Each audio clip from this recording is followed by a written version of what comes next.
Welcome to the frickin' Guardians of the Galaxy. What's up guys, it's Ozzy here. The Talking Tree and Talking Raccoon and the rest of the Guardians are back with Volume 2, and I've got to say I love this movie.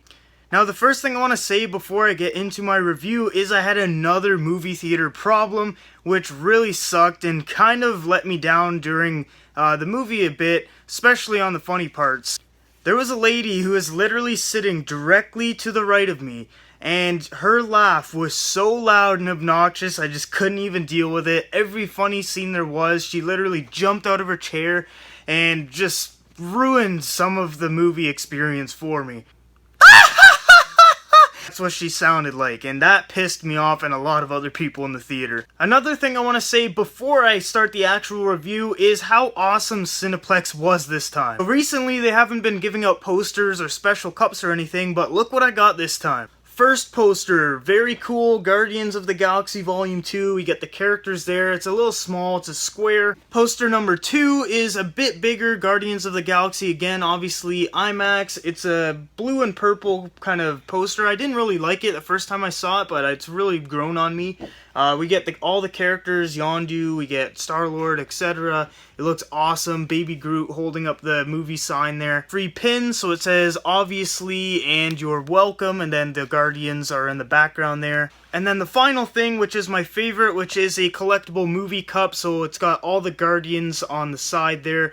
Guardians of the Galaxy 2, and then I actually got the Baby Groot topper. And man, this is very, very cool. If you guys can see it, I love this thing. So Guardians of the Galaxy Volume 2 is all about the team kind of being mercenaries at the beginning of the movie, doing separate jobs and making some money, and Rocket basically decides to be a douche and steal something and then has someone chase after him. And these villains are the gold people. I'm not 100% sure what their names are, but I think it's like the Sovereign or something, but the leader is a gold lady named Aisha, and she kind of looks like an Oscar. So they're basically chasing them down during the whole movie, and they interact with each other and fight a bunch of times. My number one favorite part about this movie has got to be Baby Groot. Everyone who's seen the trailers, you already know this was going to be a great part of the movie, and they definitely used Baby Groot to their advantage because so many people want to see this movie just because Baby Groot, and my girlfriend was one of them, and that's why she went to the movie with me. He was the most adorable and cute thing I've ever seen on the big screen recently, and my god, he was awesome.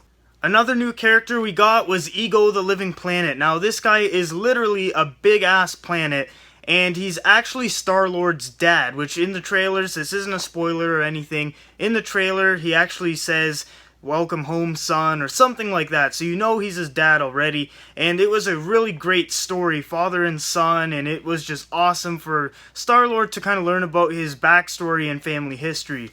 Another new character was Mantis, and honestly I didn't think she was going to be that great of a character, but she was actually really funny, and she had some really great scenes with the Guardians, and she is now part of the Guardians, I'm pretty sure, so she will be here for the third movie. Yondu was awesome in this movie. In the first movie he was okay to me. I thought the whistle with the little thing that flies around and kills people was pretty cool, but in this movie his character was just awesome. He finally got that big red fin on his head just like in the comics, and he was just a badass throughout this movie, and he does kind of convert to the good side.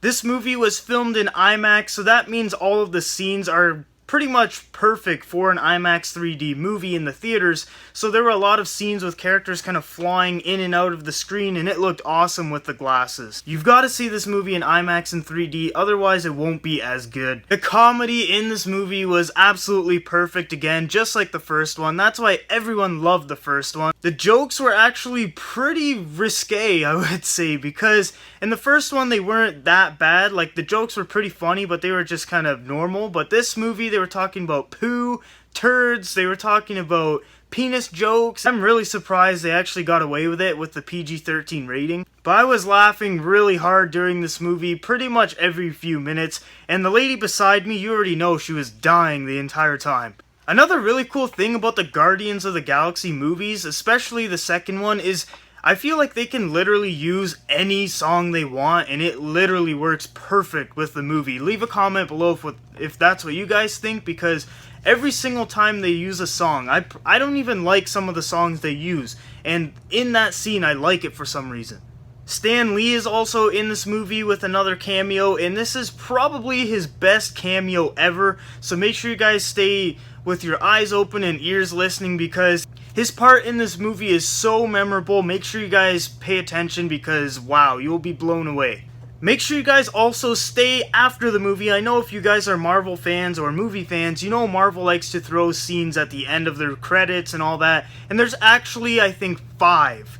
Now, 5 credits, that's pretty freaking crazy, but, you know, I honestly like it because waiting till the end is a little boring, you know, you just kind of sit in your chair waiting for it, but if there's 5 just every few minutes or seconds during the end credits, it's actually pretty awesome to have a bunch of them so it's not as boring and long and time-consuming. So, guys, I love this movie, and not a lot of people are saying this, but I honestly think it was a better movie than the first one.